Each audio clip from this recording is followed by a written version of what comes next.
Bab 1478, semuanya datang. Aura mengerikan menyebar dari segala arah. Sander Ye mengerutkan kening.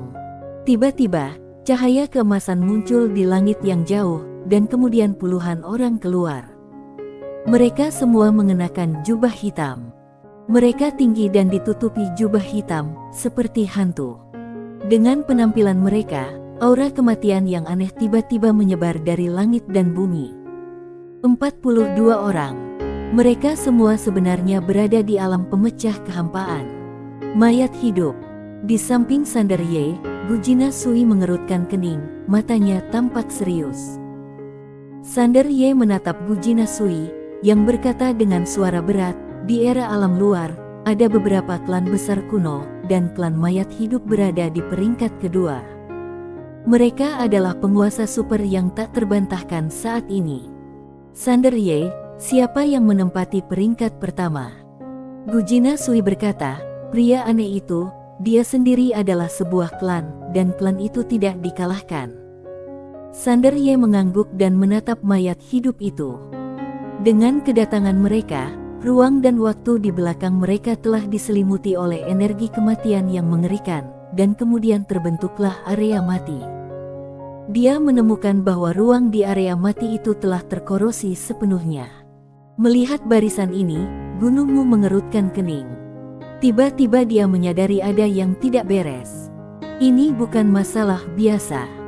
Sang pemilik pena Tao menoleh ke arah Brahma dan yang lainnya yang tidak jauh dari situ dan berkata sambil tersenyum, jangan buang waktu dengan orang ini. Tunjukkan kartu kalian. Brahma melirik pemilik pena Tao lalu melambaikan tangannya. Di belakangnya, 16 aura tiba-tiba menyapu, dan dalam sekejap, 16 pria kuat muncul di belakang Brahma. Mereka semua ada di alam pemecah kehampaan. Dan di belakang Xiago Dao, muncul 13 pria kuat di alam pemecah kehampaan. Kedua belah pihak bersama-sama, termasuk Xiago Dao, Brahma dan Guru Nasional, memiliki lebih dari 30 orang kuat di alam pemecah kehampaan. Untuk pertempuran tingkat ini, tidak akan ada artinya bagi orang kuat lain kecuali mereka yang berada di alam pemecah kehampaan datang. Setelah melihat semua orang kuat keluar, pemilik pena Tao menoleh untuk melihat Gujina Sui dan berkata sambil tersenyum, sekarang giliranmu. Gujina Sui berkata dengan tenang, sungguh mengejutkan bahwa bahkan mayat hidup dapat dipanggil ke sini. Klan mayat hidup awalnya hanya menuruti pria aneh itu. Setelah pria aneh itu menghilang, klan mayat hidup pun menghilang sejak saat itu, dan tidak ada yang tahu kemana mereka pergi. Tapi sekarang, ras yang mengerikan ini dipanggil ke sini oleh pemilik pena Tao. Gujina Sui tertawa, mayat hidup seharusnya bukan kartu truf terakhirmu, bukan? Pemilik pena Tao berkata sambil tersenyum, sekarang aku penasaran dengan kartu truf kamu. Saudara Ye.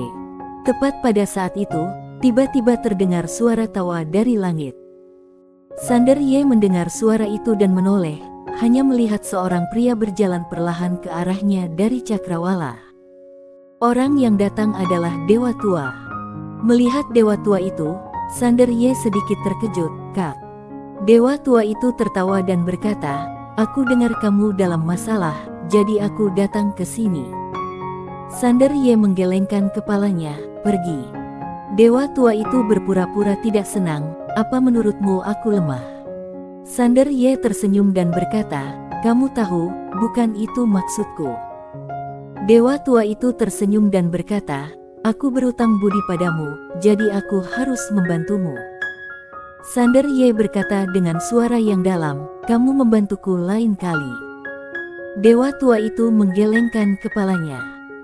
Sander Ye hendak berbicara ketika Dewa Tua itu tiba-tiba melihat ke arah aula di kejauhan dan bertanya, Saudara Ye, apakah kamu tahu ini tempat apa? Sander Ye berkata, tempat yang dibangun oleh pria aneh itu. Dewa Tua itu memandang istana dan bertanya, tidak bisa masuk. Sander Ye berbalik dan melihat ke aula.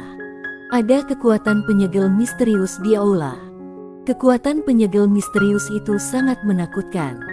Momentum pisau dan niat pisau gunungmu yang mengerikan sebelumnya tidak dapat mengguncangnya sama sekali.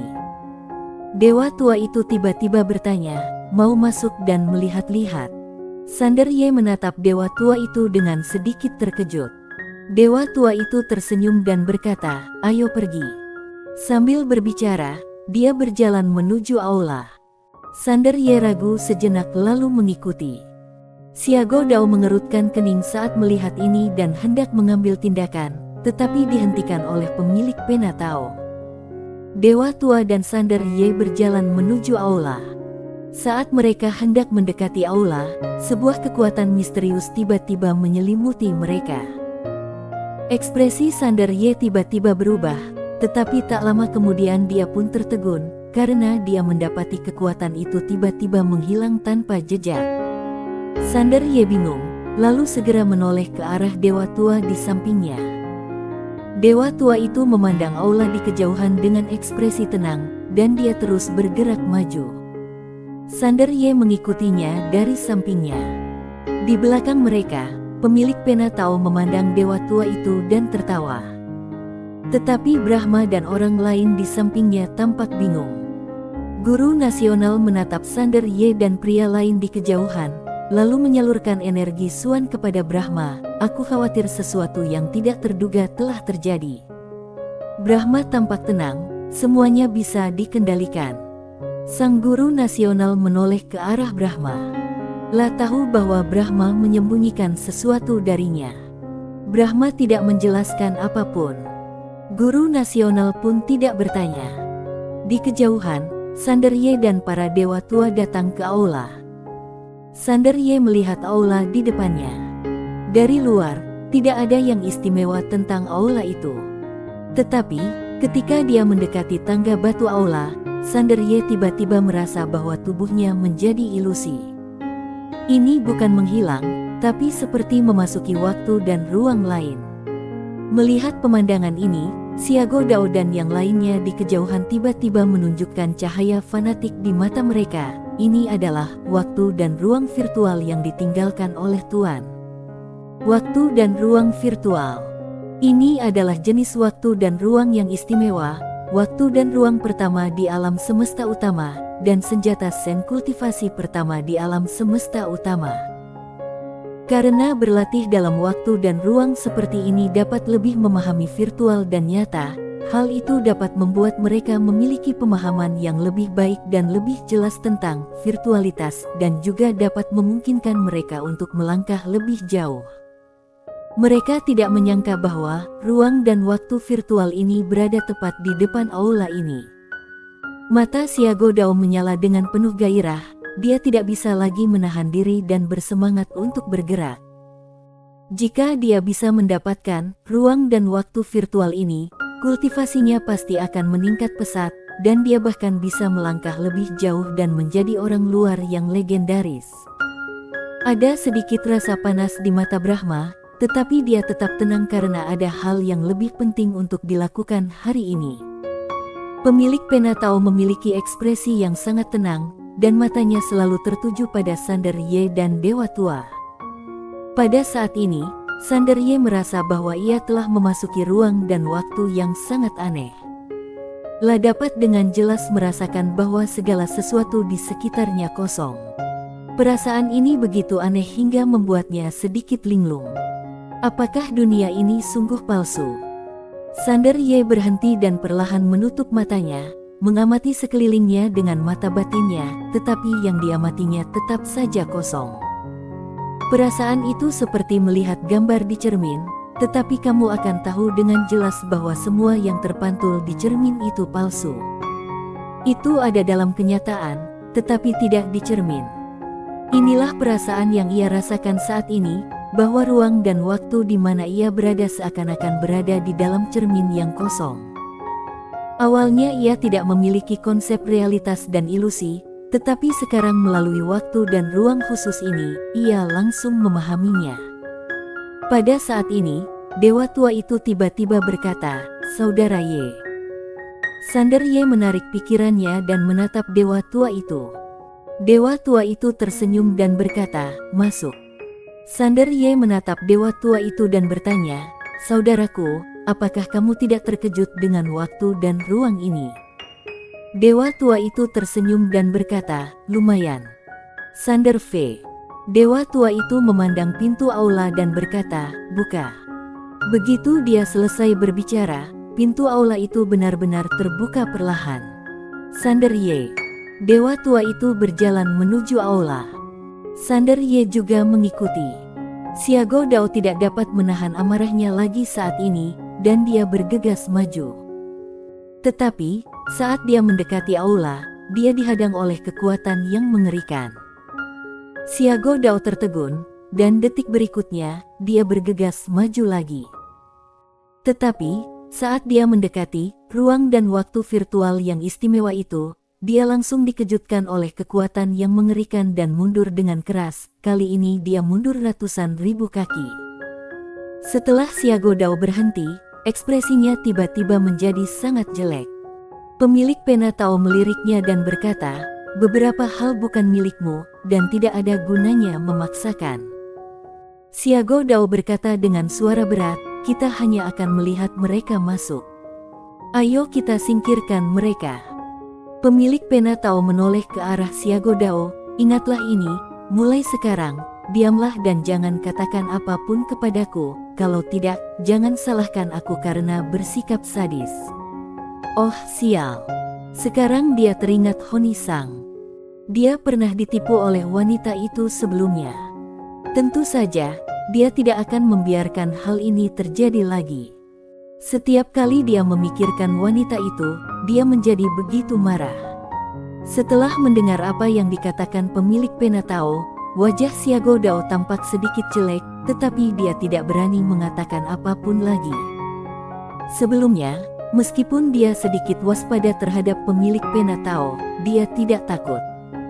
Tetapi, setelah melihat pemilik pena Tao beraksi tadi, dia menyadari bahwa dia tampaknya telah meremehkan orang ini. Terlebih lagi, orang ini bahkan dapat mengundang mayat hidup. Pemilik pena Tao memberi Xiago Dao tatapan peringatan lagi, lalu melihat ke aula di kejauhan. Sander Ye mengikuti dewa tua itu masuk. Aula itu kosong, hanya ada bantal di tengahnya. Sander Ye sedikit bingung. Dewa tua itu menatap Futon dan berkata, "Aku datang." Tidak ada respon. Tetapi dewa tua itu berkata, "Saudara Ye, aku punya beberapa masalah pribadi yang harus diselesaikan." Ekspresi Sander Ye tiba-tiba berubah. Karena dia tiba-tiba merasakan aura mengerikan menyebar di sekelilingnya. Dewa tua itu menatap Sander Ye, "Cepat pergi." Sander Ye meninggalkan aula tanpa ragu-ragu. Ketika tiba di luar aula, pintunya sudah tertutup. Sander Ye menatap aula di depannya dengan sedikit terkejut. Pemilik pena Tao tertawa dan berkata, "Sudahlah, abaikan saja mereka untuk saat ini, kita urus urusan kita sendiri dulu." Sander Ye berbalik dan menatap pemilik pena Tao. Pemilik pena Tao tersenyum dan berkata, "Brahma, Xiago Dao, tunjukkan kartu truf terakhirmu." Begitu mereka selesai berbicara, tubuh mereka tiba-tiba menjadi ilusi. Tak lama kemudian, ruang dan waktu di mana mereka berada tiba-tiba mulai mendidih, dan tak lama kemudian, tubuh mereka yang awalnya ilusi berangsur-angsur menjadi padat. Gujina Sui menatap mereka berdua, tubuh asli mereka ada di sini. Badan utama. Sander Ye sedikit terkejut, dia tidak menyangka bahwa kedua orang itu bukanlah wujud asli mereka sebelumnya. Gujina Sui berkata, "Mereka adalah murid-murid dari lelaki aneh itu, terutama Brahma ini, yang merupakan mun tertua dari lelaki aneh itu. Kekuatannya bukan di alam pemecah kehampaan, tetapi di alam luar setengah langkah." Alam luar setengah langkah. Seperti yang diharapkan, saat wujud asli Brahma muncul, aura kuat yang bahkan lebih mengerikan dari aura gunung Mu sebelumnya tiba-tiba menyebar dari langit dan bumi. Pemilik pena Tao tiba-tiba menunjuk ke arah Sander Ye dan berkata, "Pukul pengkhianat ini untukku. Pukul dia dulu, pukul dia sampai mati." Puluhan aura mengerikan tiba-tiba menghantam Sander Ye.